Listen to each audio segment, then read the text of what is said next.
26 November 1949 रोजी आपण आपले संविधान स्वीकृत केले आणि 26 जानेवारी 1950 पासून आपण आपल्या संविधानाची अंमलबजावणी सुरू केली। या दिवसालाच आपण प्रजासत्ताक दिवस म्हणून संबोधतो।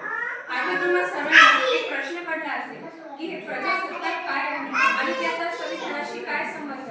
तर सोप्या भाषेत म्हटल्यास प्रजासत्ताक राष्ट्र म्हणजे असे राष्ट्र जेथे राजेशाही अस्तित्वात नाही आणि जेथे राष्ट्राचे प्रमुख राष्ट्रपती हे सुद्धा जनतेकडूनच निवडून दिले जात असतात। जरी अप्रत्यक्ष निवडणूक असली तरी ती आपणच लोकप्रतिनिधींच्या माध्यमातून करून दिलेली असते।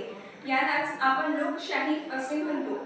तुम्हा सर्वांना तर माहितच असेल की मीडिया म्हणजेच प्रसार माध्यमांना लोकशाहीचा चौथा स्तंभ असे म्हटले जाते, ज्याविषयी निश्चितच जास्त बोलण्यात येते। मात्र इतर स्तंभांवर पाहिजे तेवढी जागरूकता आपल्याला बघायला मिळत नाही।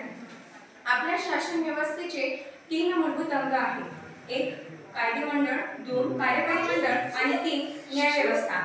या तिघांना स्वतःचे अधिकार वाटून दिलेले आहेत, ज्याला संविधानाच्या भाषेत आपण सत्तेचे विकेंद्रीकरण असे म्हणतो। हे तिघ एकमेकांपासून स्वतंत्र असतात। कार्यकारी विभागाचे काम कायदे तयार करण्याचे असते। कार्यकारी विभाग त्या कायद्यांना लागू करत असतो आणि जी आपली न्याय व्यवस्था आहे ते त्या कायद्यांचे संविधानिकदृष्ट्या परीक्षा करत असते। जर तो कायदा संविधानाच्या मूलभूत चौकटीत बसत नसेल तर शासन व्यवस्था त्याला शून्यवर ठरवू शकते। या तिघांवर लक्ष ठेवून या तिघांनी जे घेतलेले निर्णय असतात तेच प्रसार माध्यम आपल्यापर्यंत म्हणजे सामान्य जनतेपर्यंत पोहोचवित असते। मात्र ती माहिती निष्पक्ष असते, अभिप्रेत असते। आपल्या या 4ही स्तंभांमध्ये एक स्तंभ जरी आपले काम झुकवायला लागला तर लोकशाहीची इमारत ही डगमगायला लागते। त्या व्यतिरिक्त आपण सुद्धा एक नागरिक म्हणून आपली सुद्धा एक नैतिक जबाबदारी आहे की आपण या सर्वांवर लक्ष ठेवून या सर्वांवर आणि हे काय होत आहे या सर्वांवर लक्ष देणे।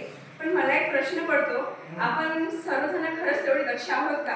कारण आपल्या सर्वांच्या पाठ्यपुस्तकाच्या अगदी पहिल्या पानावरती संविधानाची प्रास्ताविका म्हणजेच उद्देशिका असते। त्यामागील प्रामाणिक उद्देश हाच असतो की प्रारंभिक स्तरापासूनच विद्यार्थ्यांना संविधानाविषयी जागरूक करावे। कारण जेव्हा आपल्याला आपले संविधान कळेल तेव्हाच तर आपण त्यामार्फत आपल्या मागण्या गरजा पूर्ण करू। कारण आपण सगळे जाणते अजाणतेपणी या शासन व्यवस्थेचाच एक भाग असतो। म्हणून ज्या पुस्तकावर ही संपूर्ण शासन व्यवस्था चालते ते पुस्तक म्हणजे संविधान हे सर्वांना माहीत असणे आवश्यक आहे। खरं तर संविधान हे आपले आई आणि वडील दोघांची भूमिका पार पाडत असते। जेव्हा आपण आपले मूलभूत हक्क उपभोगत असतो त्यावेळी ते संविधान आपल्या आईच्या जागेवरती असते आणि ज्यावेळी आपण एखादा गुन्हा करतो तेव्हा तेच संविधान आपल्याला शिक्षा देते। यावेळी ते संविधान आपल्या वडिलांच्या भूमिकेत असते। आपले संविधान हे जिवंत दस्तऐवज आहे जे बदलत्या परिस्थितीनुसार स्वतःला सुद्धा बदलत असते। असा बदल करण्याचा केवळ संसदेला अधिकार असतो। पण जर तो बदल संविधानाच्या मूलभूत तत्वाशी अनुसरून नसेल तर आपल्याकडे न्याय व्यवस्था ही त्याला घटनाबाह्य ठरवून बाद करू शकते।